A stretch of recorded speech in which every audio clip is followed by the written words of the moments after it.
Private వెంచర్ల ఆగడాలు రోజురోజుకు శృతిమించిపోతున్నాయి. స్వలాభం కోసం సముద్ర తీర ప్రాంతాన్ని సైతం వదలడం లేదు అక్రమార్కులు.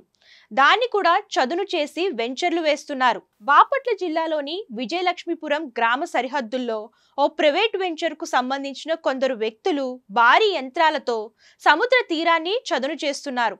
దీంతో చుట్టుపక్కల గ్రామాల నుంచి వందలాది మంది మత్స్యకారులు వారిని అడ్డుకునే ప్రయత్నం చేశారు. ఇందులో భాగంగానే వెంచర్ కు సంబంధించిన యంత్రాల ముందు బైఠాయించి నిరసనకు దిగారు. సముద్రం తమ పుట్టినిల్లు వంటిదని, ఇక్కడే పుట్టాం పెరిగాం, కానీ ఇప్పుడు కొంతమంది వచ్చి ఆ భూమిని కూడా లాక్కుంటున్నారంటూ ఆవేదన వ్యక్తం చేస్తున్నారు. సముద్ర తీరం వెంబడి అభివృద్ధి పేరిట మత్స్యకారుల జీవనాధారాన్ని నాశనం చేసే ఎటువంటి పనులనైనా జరగనివ్వమంటూ ఆందోళన చేపట్టారు. ఈ పనులను వెంటనే ఆపాలంటూ డిమాండ్ చేశారు. దీంతో ఆ ప్రాంతంలో ఉద్రిక్త వాతావరణం నెలకొంది. సార్, నా పేరు డేవిడ్. దాదాపు మా పిల్లల కానించి మేమంతా దాదాపు ఒక 100 ఏళ్ళు కానించి ఇక్కడే కాపురం గడుపుతున్నాం. మా తండ్రి వాళ్ళు పోయారు, మేము కూడా మా ముసలితనంలో వచ్చాం. మా జీవనోపాధాన్ని ఇదే సార్ మొత్తం అంతా. దాదాపు ఏమన్నా కానీ ఈ కాలువ అనేది దాదాపు ఒక 70 సంవత్సరాలు సార్, అది కిలోమీటర్ దూరం ఉంది సార్. అదేం చేశారంటే వీళ్ళు అధికారులన్నీ ఎంట పెట్టుకొని వీళ్ళంతా ఏం చేశారంటే నెట్టుకొని ఇక్కడ తీసుకొచ్చారు సార్.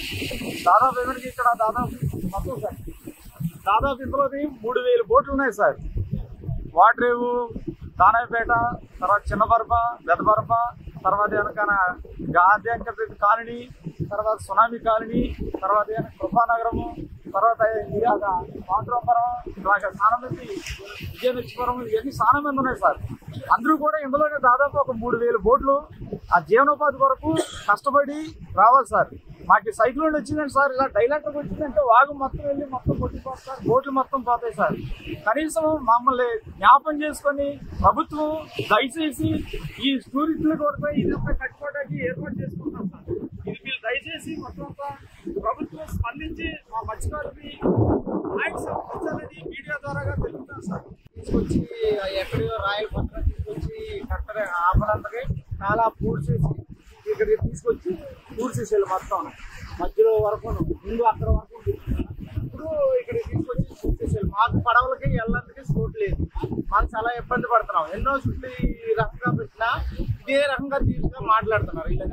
ఇప్పుడు ఈ కొండరాలు తీసుకొచ్చి ఇక్కడ వేయటం వల్ల మీ మత్స్యకారులకు వచ్చిన ఇబ్బంది ఏంది? ఆ బోట్లు ఎక్కడికి పగిలిపోయి ఉండకుండా అయిపోతాయి. అల్లగోళం అయిపోయి మాకు దొక్కుకోవచ్చు. ఎక్కువ నచ్చ 50,000 ఏట కూడా ఇచ్చోడు అయిపోయింది. మాకి ఎక్కడి నుంచో తీసుకొచ్చి ఇక్కడ పడేశారు. ఏంటి ఈ కొండరాళ్ళు సముద్ర పోటీ కాదా? కాదు కాదు, అది ఎక్కడ అసలు తీసుకొచ్చారు మెరకబాంతారు. అంటే దీన్ని పూడ్చడానికి బయట నుంచి కొండరాళ్ళు తెచ్చారు, తీసుకొచ్చారు. ఇప్పుడు ఆ రోడ్డు వేస్తుంది ప్రభుత్వం కదా? సొంతంగా చెరువులకి టూరిస్ట్ సార్.